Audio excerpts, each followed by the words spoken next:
Well, my daughter Emily was 22 years old, and when she was right 17, turning to 18, apparently without my knowledge, a boyfriend of hers got her to start trying heroin, and she became addicted to heroin. She told me about it.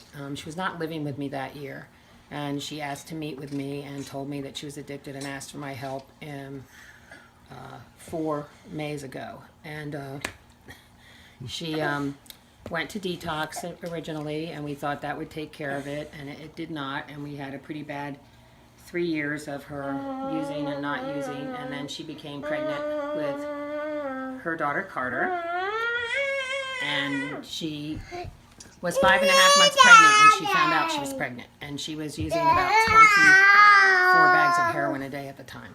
And she desperately wanted to get sober so she could protect her baby and have her baby.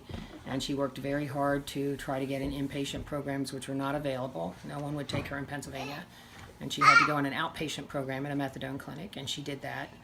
And Carter was born on a little early, premature, on February 27th, healthy and not addicted to drugs, which is a miracle. Only about 20% of kids whose parents use are not addicted.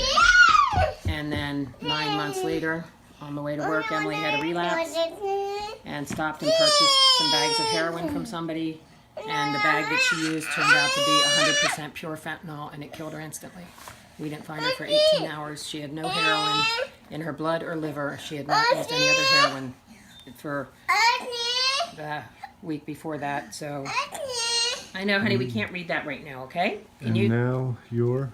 now you're Carter's soul. When she died on December 3rd, they were living with me, and I have had sole physical custody of her since Emily died, and her dad is also struggling with his addiction and his attempts at recovery. And grandma, that's the mama, they call all my nieces and nephews have called me JoJo for years, and I wanted her to have a different name, so she calls me Go-Go, and so I'm Granny Go-Go or Mama Go-Go.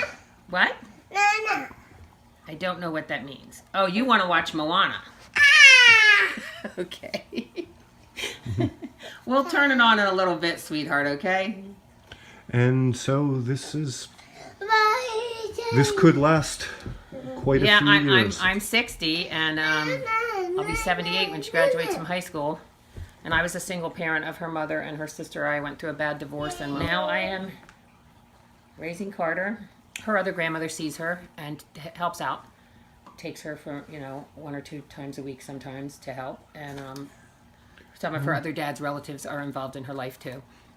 That's and though you're a lawyer working full time. And if I wasn't self-employed, I'd be fired because it's definitely affected my ability to work. And all of a sudden unfortunately I had custody and support court things again involving her, and then I have doctor's appointments, and we're getting tubes put in tomorrow. She has chronic ear infections, both her mom and her aunt did, so she's getting tubes put in tomorrow.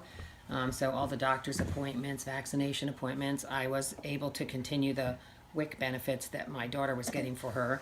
So we go once every couple of months to her WIC appointment to get her milk and cheese and beans and things that they provide for her.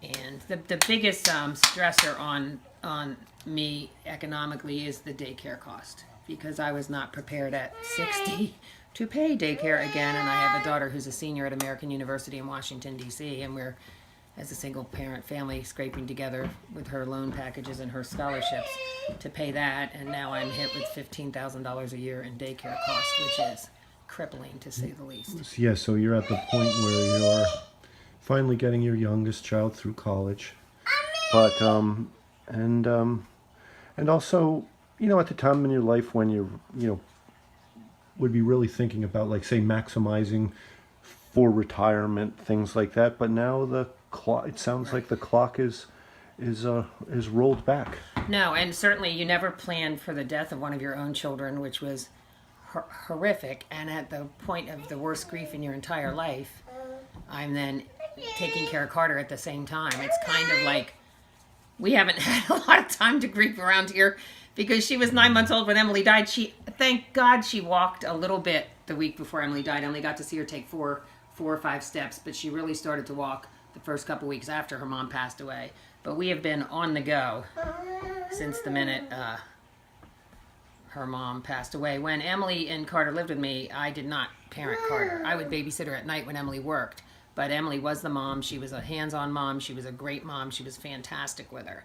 And so it's kind of sad. It robs me of that role of just being the grandma, which I would love to be able to just be. But she and I are very well bonded, and we have a good relationship. Except she's faster than me. I discovered today I'm probably going to have to be a leash parent, which I always thought was horrific. But if I sit her down in the driveway, she can run around the neighbor's bushes, and I can only do zone defense. I can't do man-to-man and capture her. I just have to wait till I wear her down. And you can see over there our Eagles jerseys hanging in the window. Yeah, I noticed. Carter, what do we do with the Eagles? What do we, touchdown? Can you do touchdown? Do touchdown. She watches the Eagles games with me, and her Uncle Frankie comes over. Touchdown and first down. Yeah. So you do. So well, we wear our identical. We wear McNabb. Yeah. Carter and I wear McNabb because I have a jersey, Philadelphia Eagles sports, and Phillies curse. Anytime I've ever bought a jersey, they've traded the player.